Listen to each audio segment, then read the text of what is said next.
Transition partners take mental health very seriously. We are now supporting Claro Mental Health Charity, who are local and based in Harrogate. We are working closely with Richard Kenny, who is the IT director at TechBuyer.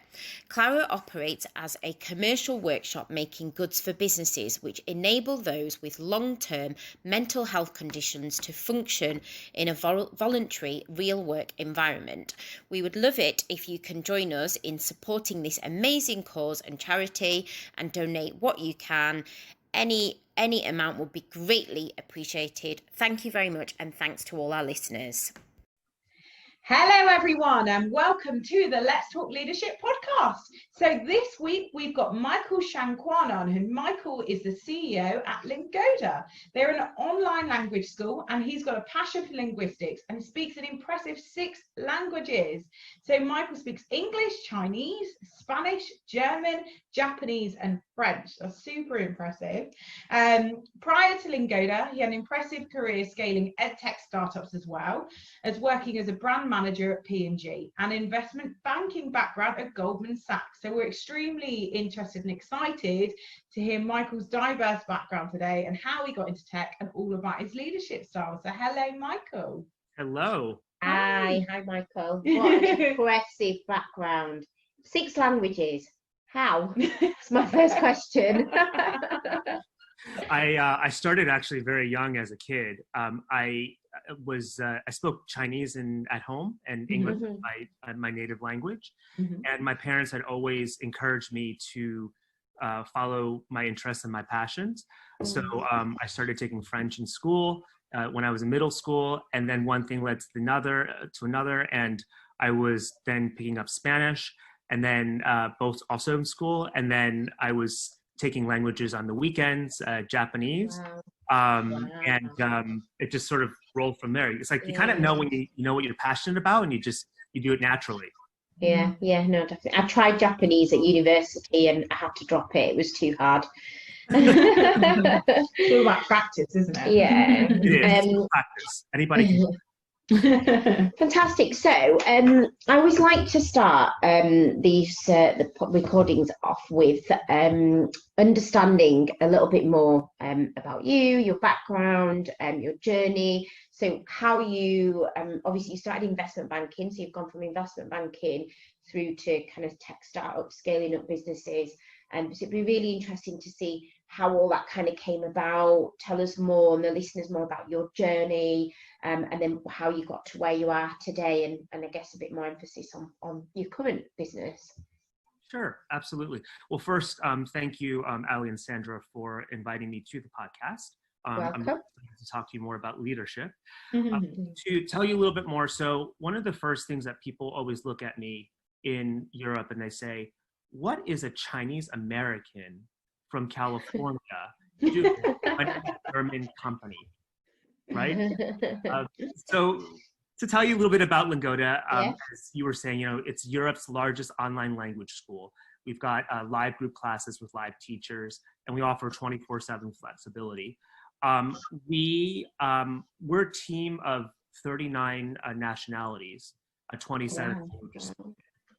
And when I think about the diversity that brings to an experience, to a work experience, or to anybody's experience, talking about leadership, that's really, really exciting. And it's really a part of my soul, and I'll explain to you more in detail later as to how this came about. But as you know, I'm a polyglot and I speak 6 languages. And for me, when we think about leadership, it's all about saying, hey, what's your life vision, and how does that fit into what you do day in and day out? And for me, it's about building cross-cultural bridges via language learning. So just to be able to interact with 39 nationalities every day is totally, totally exciting. To tell you a little bit more, Sandra, you asked, where did it all begin? So I'm from California. My parents are from Taiwan. They came to the United States to study, and then they stayed there. And I and my brother were born there. I went to Yale for undergraduate, studied economics. And as you alluded to, I started my career in investment banking on Wall Street.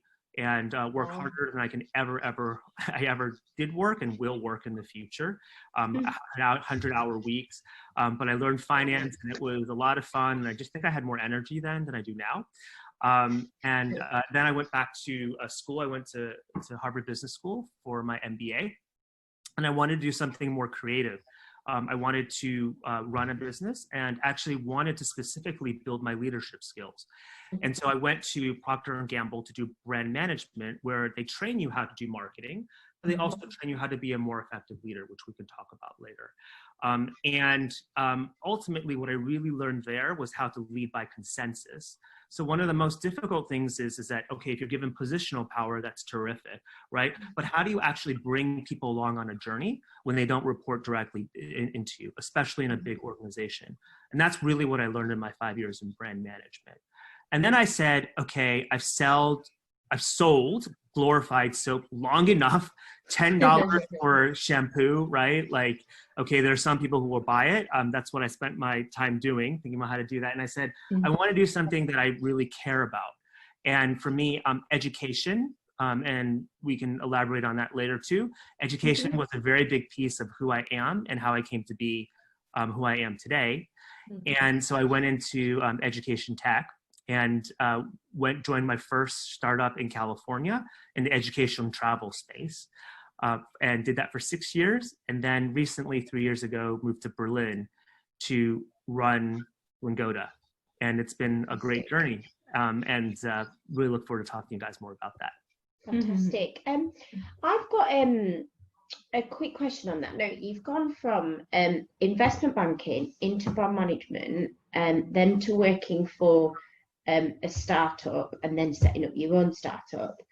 How did you've they're all kind of like different, you've kind of gone from one thing to another, which is great, and obviously you've naturally progressed each time, and you've gone up through that kind of like leadership ladder. But I guess for our listeners and viewers, how did you go from investment banking to brand management, and then how from brand management did you get into working for a startup? It might be quite useful for people to understand how you make that transition, particularly when it's so not traditional and not linear. It's hard to be able to get opportunity, particularly at the moment in the current climate. So I think to be able to go to something completely different, super interesting.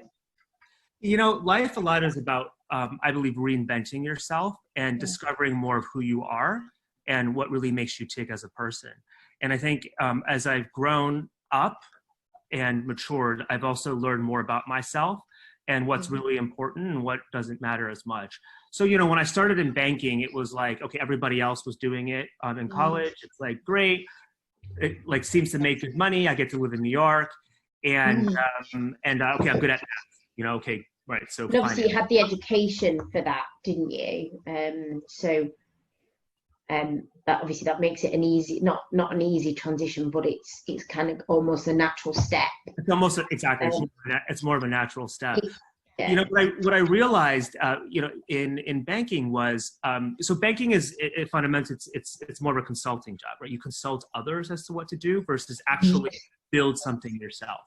And I realized that I was much more interested in building something, and I was interested in working with people to actually build that thing that did not exist if we weren't here today, right? So something totally new and different. And so I said, I'm going to go back to business school, and I'd like to work in a more of a creative realm and work more closely with people in building a business. And so that's when I said I went back to business school, and I said, okay, well, what are some of the great places to be trained and learn how to do that, to become also a stronger leader? And Procter & Gamble is a great place for that. And I still, to this day, many of the things that I do day in and day out, either consciously or unconsciously, come from a big company, right? So that was like a career shift. Did you have to start from the bottom again and work your way up? Yeah. Okay. Yep. That must have been a tough decision to make as well when I'm sure you were doing well on Wall Street, and financially it must have been tough, but I guess you went to Harvard Business School, so you've taken a break anyway. Yeah, no, it's one of those things that I was evaluating in my mind, the importance of staying in a career the money, but also where I wanted to go in life and what was really triggering me and exciting me. And I just realized that you know, at that age, I wanted to go in a slightly different direction. Great. Fantastic. Brilliant. So let's talk more and understand, I guess, your whole concept. You've done a lot of leadership training, and you put a lot of your leadership skills and experiences to use throughout your career. Throughout the years, it'd be good for the listeners, I think, to understand more around your evolution of your concept of leadership, and for them to learn a thing or two from you as well. Yeah, definitely. This is the thing I've spent a lot of time about, which is why I love your podcast. And I'm still evolving my definition, if I'm allowed to. Basically, it's been a journey, and it's changed over time. When I was young, when I was a teenager in high school, I thought that leadership was all about presence, charisma, positional power. I called myself the good Chinese son, right? So I was quiet, I was studious, but determined, got those qualities from my parents, and was told one day by the school principal when I was up for the editor position of the school newspaper, "Hey, Mike, we really like you. You're very studious and you're hardworking, but we need leadership qualities. We need presence. We need we need that extra something." And that stuck with me for a very long time to say, okay, that's what leadership is really about. So I have to basically, change the way I am. I have to be charismatic. I have to have presence. I need to do this, this, and this. And so I took that with me. Through the years, when I went to apply to business school, when I went to apply to Harvard, I'll tell you a little bit about what I faced in terms of experiences. So on the application process, essay question number 1 was, give me 3 examples of leadership. Essay number 2 was, tell us now your most important leadership experience that transformed you. In the live interview, they said, tell us what makes you a leader. And so I'm sitting there thinking like, okay, well, I really need to be a leader here, but what exactly is it? Let me just see what Harvard says it is, and let me fit that mold. And then the first day of class, the dean says, our mission is to educate leaders who make a difference in the world. And I'm like, cool, well, since I got in, I guess I'm a leader now, right? And I'm saying this as a joke because I tell you, up to that point, I really still didn't really know what leadership was, but I was, copying, pasting definitions. Yeah. And fast forward 20 years now, talking to both of you and to the audience, I have a much clearer picture. And that is actually, I'd actually kind of take it down to 3 qualities, having spent a lot of time thinking about this. The first being leading by example. So if you say something, you also do the same thing. 2 is what I call bringing them to the Holy Land, or the vision. So where exactly are we going? And how do we actually get there? And then 3, which is where this language learning fits in very specifically into leadership, is this idea of emotional intelligence and awareness of the self, awareness of myself, and awareness of others. And it's through that awareness that you realize a lot of things and how to be more effective in influencing and supporting, in working, in collaborating with other people. And that's really, I think, where the crux of it is so leading by example, bringing people to the Holy Land, and awareness. And this is not something, a positional power thing where it's like, well, only a CEO can have this, right? Like only a CEO. I think it's true for any single person in any job, whether it's corporate or non-corporate, can be thinking about this and saying, how can I be a more effective leader? Yeah, I think someone was saying to us last week, weren't they, about leadership within your family group, your friendship group. Like there's so many, it's so important to be a leader in whichever position you are. I think there's two things you mentioned there that I'd love to kind of delve into a little bit further. One was around the awareness piece, and I'd love to know something that you had to work on to become a more effective leader. So were you aware of something that you had to work on? Because it's always interesting to find out. And then the second one is, I'd love to know more. You said about at Procter and Gamble there was quite strict leadership training and development that they put you through. Like one key thing that you took away from P&G that you're still utilizing today? Yeah, those are great questions. So one of the things that I'm working on is acknowledging my emotions. And so I come from a culture that is very thought-based and actually almost hides their emotions, right? So for example, I don't touch my parents. I don't hug them when I say hi or bye to them. I don't talk about my feelings, and I grew up that way. And I actually realized that is not successful for a good life, but also it's not successful in leadership. And one of the things that I've been working on is recognizing what I call my critter state. That is when I get to a place where the adrenaline kicks in, right? And it goes into automatic anger, impatience, unhappiness, right? Because I'm triggered. And really kind of seeing that emotion for what it is and seeing for what it is and being okay with it. And then saying, okay, now what do I do with that, right? First is to recognize it. If I can do that, that's actually 80% of the battle. And then the icing on top of the cake is saying, now what do I do, right? And I have my best friends of quick walk, meditation, or just kind of sitting there and pausing and watching things happen. So that's something that I've been working on. I continue to work on. And it's something that I actually ask people who I work with to say, tell me when I'm in my critter state. I think that's a huge thing in mindfulness, isn't it? Is not only being in that state, but accepting it, recognizing it, and kind of letting it go past you. And that wave, like you say, you either make the most out of that, what you get out of that wave, or you kind of let it go past you, which is really important. Perfect. What about P&G then? What was your top leadership lesson that you learned from that? There's so many, and they have these frameworks and that they can training and on and on and on, which we have implemented in our company as an education company. We're very investing in people focused. I actually dummy it down to, and it changes the entire way I've ever approached any assignment that I have, and that is around consensus leadership.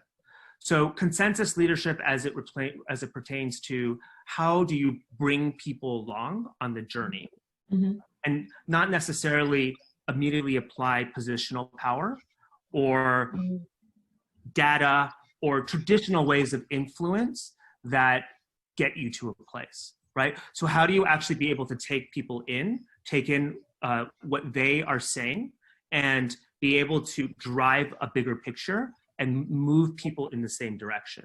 So when you're at a place like Procter and Gamble, they basically put you in there. They say, great, graduated from Harvard Business School, very good.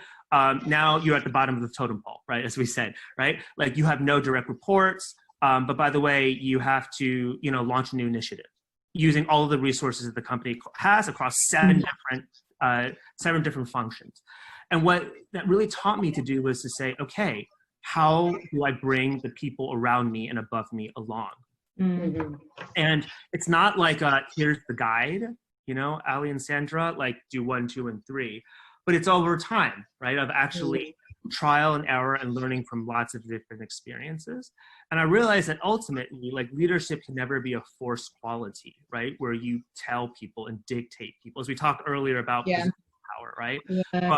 But sometimes it's required to use in order to move things along. But for the most part, it's about people will do things and they will be energized and they will do 150% when you bring them along. Yeah, I love that. And that's definitely a real common theme on our podcast. It's a key trait. So 100% agree with that. I'd love to know then, I guess you're thinking around what advantages having the language skills give you to make you a better leader? So how does learning languages make people a better leader? Yeah, that's a great question. So for me, the language learning is very much tied to awareness of self and awareness of others. And I see this day in and day out in the people that I work with. To paint a very quick example, cultural context makes all the difference. So back in my last job, I sold this product called Global Leadership Adventures. They're summer high school programs, and they're leadership programs, right? Very like Anglo-American, right? Leadership programs, as I later learned. Because when I went to Germany to try to sell them, I didn't know this, but the word leader translated into German is Führer. Right, okay, yeah, not good. And so, the historical context, and careful how you translate things. And everybody was completely like, what? Like, can you change the name of the brand or something and develop something else, right? I didn't know that, right? So that's a very simple example of what I'm trying to illustrate, which is that when you have a better understanding of a language, you don't have to master the language, but just a better understanding of the dynamics of the language, then you are more effective at managing across cultures, and therefore you are more effective at leading and working with other people. I'll give you another example. So there's this idea of what I call like active listening versus interruption cultures, and it's all about the position of the verb in a language. You and I, the three of us, being native English speakers, right, fall into actually an interruption culture. And so does the Latin languages like Spanish and Italian. Versus by contrast, Japanese or German, it's completely different. I mean, the stereotype of the Japanese person, right, is that they sit there and they listen to you and you don't know what they're thinking. And you're wondering what they're thinking. And they wait for you to say everything, and then you still sit there and you're like, yeah, okay, like, what's going on here? Like, what's going on? You watch two Latin Americans interact, right? And they're like cutting each other off, right? And that's okay, right? But where is that coming from, really, right? And why is this relevant to leadership? Well, as an example, because I speak Spanish, the verb in Spanish it's the first or second, often the first word in a sentence, right? And when I use that verb, it pretty much had that word. I pretty much told you, if I say, let's say, querías, I'm telling you it's you. I'm telling you it's past tense, and I'm telling you that it's positive, not negation. And then you pretty much know that I'm going to tell you about something that I liked in the past. Yeah. Right? And that's true for us too, as English native speakers. By contrast, like in Japanese, the verb always, you know this, right? Sandra, you know this, right? This is probably what made it so difficult. The verb. How far did you get with your Japanese? No, I'm going to put you on the spot here. Where does the verb come in? The verb comes, where in a sentence is it? Like in Japanese. Oh, honestly, it must be the end from what at the end, exactly. Yeah, middle or end, I would say. Middle or the end, almost always at the end. So when you think culturally of how people's brains are wired, right, this influences so many different aspects of why and how these two cultures are different. I bet she's really regretting the fact that she told me. I wish you'd have just tested her. You should have just tested her. What am I, like 30, 38 now? It was like, what, 18, 19 years ago. You've got to keep up with it. Well, I think that's really interesting, actually. My Japanese is rusty too. I haven't spoken it for 20 years. The only reason why I know that you're not as rusty as mine is because I'm like, doing this research and thinking about this, right? Yeah. So that's the only reason why I know. I think that's super interesting because I have no idea. So actually, I've learned a few things about leadership already from that. Yeah. 100%. I'd love to know then, your background is very unique. What one thing do you think that the way you've been brought up or the way you've done through your education, what one thing do you think's made you a successful leader? Oh, it's so interesting. You know what I think it is? I would not call myself a natural born leader. Mm. And I think that the thing that's actually made me really successful, Ellie, is two things. I think one is perseverance. It's really this idea, we call it in America grit, right? So this idea of having a long-term goal and working hard and being determined to make it happen. And I think this came from, you asked about the background, is, so my parents, were immigrants to the States, and they had no money when they came, and they managed to raise my brother and I and take us through college. And I think they taught me about humility, they taught me about focus, and they taught me about determination. A lot of that through things like math and the violin, which are very typical like Asian things that we all do. But that idea of perseverance and making it happen, which is very much the same thing of how do you learn a language too, right? Is that a language takes hundreds of hours, right, of perseverance to really learn, and it takes time, right? It's like running a marathon or learning tennis. And so I think that was something for me that I hold dear and true, is perseverance. And tied to that is actually challenging myself and saying, let me set a lofty goal, not an impossible one, but a lofty one, and I make it happen, right? I might fail, but then I find out what I did wrong or why I failed that time, and I then reinvent it and try it again. And what's that? Yeah, thank you. So so I think those two things have really, really helped me. And so when I think about leadership and we say, okay, you're either like a natural born leader or you're not, or can we train you to be a leader? I would identify myself not naturally in the concept of Western Anglo-Saxon definition of leadership, right, as a leader. And I've learned over time by watching, by trying, by persevering, and by challenging. It was fantastic, because you clearly picked up them skills, because speaking to you today, you'd think, oh, he's a natural born leader, but like you say, you've worked at it, which is great, because that gives a lot of people hope, doesn't it, who are listening to the podcast. It doesn't come natural to them, and I think it's great to be able to, you work at it, you set yourself goals, and you'll get there in the end. So. Yeah, I think there's a lot of great leaders out there that have had to really, really work on it to get to where they are. I've had to work on it for years, and I probably still wouldn't say I'm a great leader getting there, but I just think there's always room for improvement, and that's one thing that I think that I feel like is a common theme throughout this interview, is that that's very admirable, is that you're very authentic, open, transparent, honest, and and you've had to work on things. And I think that's another, for me, I think like vulnerability is another like key piece within leadership as well. And I guess gaining that respect and your team to follow you and move, go on that journey with you. So I've like Ellie said earlier, we've both learned a lot already from you. I'm sure our listeners will have learned picked up lots of tips.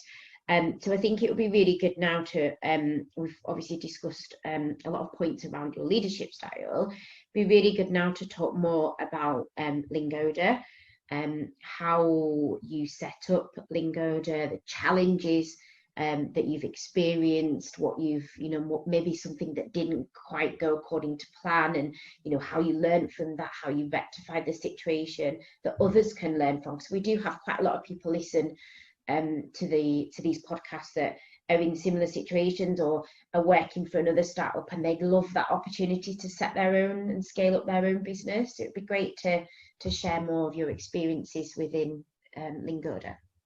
Yeah, that's a great question. I'd love to share more. One of the things about Lingoda and really quickly growing startups is that what is a startup where there's what I call, a few people in a garage, right? Call it 3, 4, 5, 10 people. It's very different from when there's 20 to 50. And this is very different from when there's like 50 to 200. And it's like night and day in some ways. And the question is if there's also, I would say that there are people who they might actually be able to operate in all three, But the reality is that people excel often in different size companies. And so if you're talking about a startup that's 100 people, is so different from 10 people, and the skills that you need are almost night and day in the way that you think about things, right? So, you know, that for me has been, you know, a big lesson, because this is the second startup that I've scaled. And each time I learn some very difficult lessons, and I say, okay, wow, okay, I need to do that differently next time. One of the things that I think about lessons is hiring the right person at the right time. Because when you have somebody who is operating in a setting where there's 5 people around the room, it's very, very different than when there's 150 people around the room. And recognizing that and figuring out what do we do with it. Because we are not used to realizing 95% of organizations are huge, and they don't change so quickly and so rapidly. So first, recognizing just how quickly things change, and making sure that you fit people into the right job at the right time. And I would also say that it's important to have those difficult conversations early, right? So very often, I have deferred what can be a difficult conversation to say, this person's not in the right place, or this person should be here. But rather than having that and opening that dialogue, is letting something like that fester, right? And constantly kind of saying, okay, like, do we have the right people in the right place? Because it's always easy to slip something under the rug than actually to say, okay, let me deal with it right now and try to resolve that conflict or difficulty. Yeah, certainly difficult, isn't it, having those conversations? And when you scale up as well, it can be tricky. Like, the timing piece is so hard to get it right, isn't it? I mean, we were speaking to his CEO last week, Radula, and she was having like saying really similar discussions. Because you could have the right people, but it might not be the right time. And I think that can also be quite challenging. So when you started your role as CEO within Lingoda, how many people were within the business? And let's talk a bit more about the actual detail of growing Lingoda. I think that might be interesting to hear more about. Sure, yeah, we were about, so I started 3 years ago. Okay. And I'm the non-founder CEO. Right. So there's 2 founders, they're brothers from Cologne, Germany. Oh, wow. And so they started the business. Yeah. I came in 3 years ago, and we were about 20-something people. Okay. Fantastic. And where are you at now then? How many? We're at about 120 people, full-time people. Wow. And 1,000 teachers. Wow. Right. Okay. So yeah, so it's you can imagine the dynamics have changed significantly. Yeah. So cool. Fantastic, amazing. So what I think it'd be really good to understand a little bit more about your passions. I mean, obviously we've touched on quite a few. I can assume, you know, there's languages. Yeah, languages. What else are you passionate about? What's, you know, what are you kind of striving towards, and where, you know, what do you want to do longer term? Yeah. So recently I read a book called A Miracle Morning. And one of the things that it said was, it believes, or the author believes, that 5% of humans truly achieve their potential in life. Wow. And I was like, I'm at 95%. Right? And potential can be defined however it wants, right? It's not, everyone thinks of it differently. Right? And so I just realized, wow, how can I make the most of my time, work and personal, in the time that I have in my life? And what are the things that are important to me? How do I be more productive with my time? And also, when I think about tying it up to Lingoda, what does that mean for the office, our Lingodis, and the students and the teachers who choose to teach and choose to learn with Lingoda?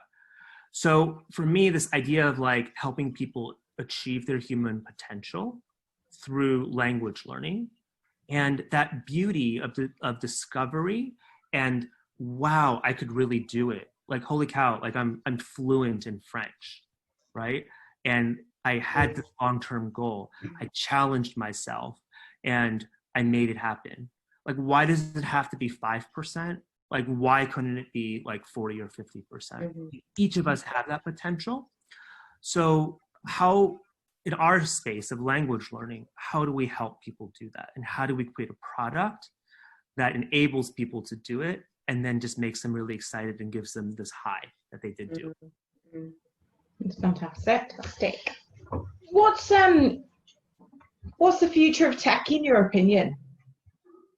Yeah, interesting.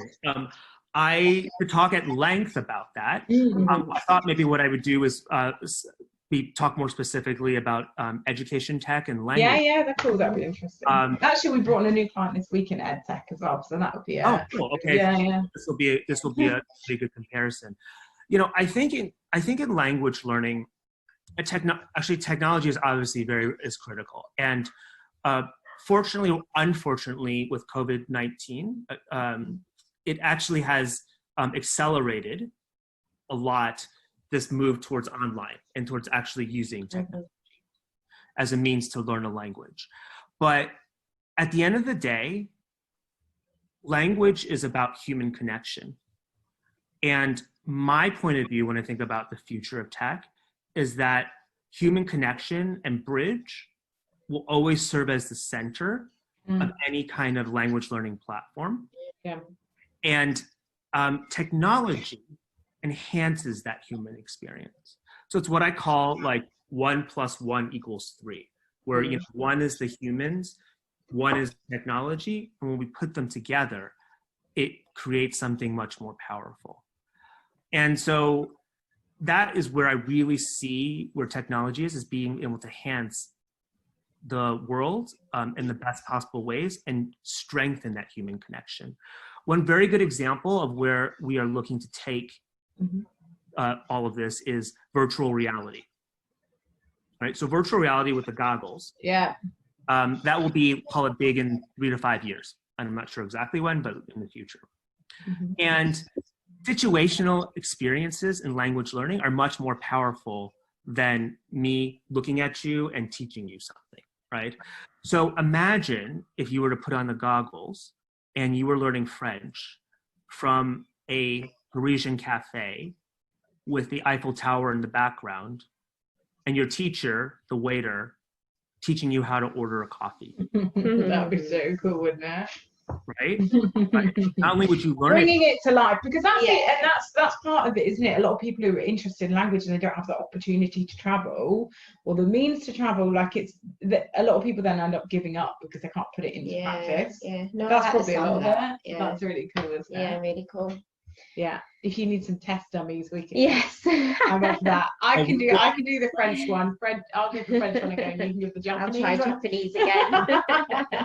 We'll keep the relationship, and I'll let you know when it's in test. Yeah, when it's ready. Yeah, we'd love that. That's amazing. Yeah, that's so exciting as well. Interesting. I thought this was the first time in 5 months that we were going to do a podcast without mentioning the dreaded C word. Yeah. We've everyone for the like literally since we started the podcast, it was the week before coronavirus. About 2-3 weeks before, so we did 2 recordings. But I think enough people mentioned that it was coming. Well, better luck next time. So you should have set the rules up front, right? Sorry, my fault. I didn't manage expectations there. So amazing. It's been brilliant hearing your story. We always love to hear the podcast. Finish the podcast with like, what are you excited about? What's the next 12 months look like? What's going on at Lingoda? What exciting projects have you got going on? Yeah, there's so much exciting things going on. You know, Lingoda, I won't use the C word, but with macro developmental changes in the world, right? The adoption of online, as you can imagine, has accelerated. And Cool. just like we are having this conversation remote, right, versus face to face, I would still love to get to know you guys, right? But people are realizing that a lot can actually be achieved through the online experience. And so that has actually broken down a barrier and made people realize, wow, I really can. It's given access to, a woman in Siberia with a native English speaker teacher in England to be able to interact and learn the language, right? So this has actually really accelerated the business, and we're excited about it because it's helping to prove kind of what we've been working on for many years, to say this can be a really exciting learning experience for you, and it now is actually coming through. The other thing, when I think about the next 12 months, and I'll share something personal with you guys, going back to the leadership piece, is that I'm also in this thing of like, all right, like being in that, trying new things and trying on what else can I build my potential, is I've actually started to write a memoir.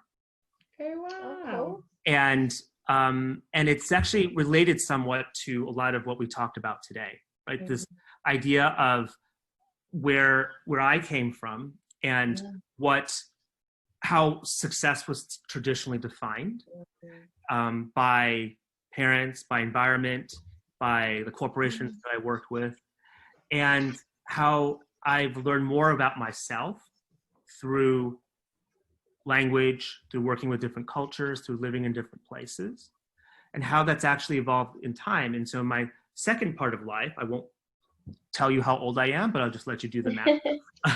In my second part of life is evolving what I define as success and what that means, and therefore being able to paint what I would like in life and I would like to bring to the world. So that is saying a lot in a condensed version, but So cool. Yeah. I can't wait to hear it. Hopefully you'll get an audio version and we can listen to you speak, because you're very easy to listen to. You've got a great voice. Oh, well, thank you. Maybe I'll pass it on to you guys. But only send it to Sandra in Japanese. She's only she'll have to learn quickly. But I think there's going to be some interesting stories there, like you say, your background, but also Wall Street. We'd love to know more about that. I bet you got some good stories. Actually, I've got another podcast about women in tech, and I interviewed a lady called Emily Harrison, who's one of our clients for an insurance company over here in the UK, and she started working in tech on the service desk on Wall Street, and it was like, if there's one place in the world you don't want to work on a service desk, it's there. So I bet you've got some really interesting stories. So yeah, it's been an absolute pleasure having you on the show. I've loved hearing your story, Michael, so thank you so much for taking the time out to spend the morning with me and Sandra today. Yeah, well, Ellie and Sandra, thank you so much for your time. Thank you. And if anyone wants to reach out to you, and listeners, viewers, if they want to reach out to you, is LinkedIn the best form? Yes, LinkedIn. It's just Michael Shangkuan, as spelled. Lingoda, you'll find me. Fantastic. Amazing. That's brilliant. Thank you very much. Lovely to have you on the show. Thank you so much. Bye. Okay. Cheers, Michael.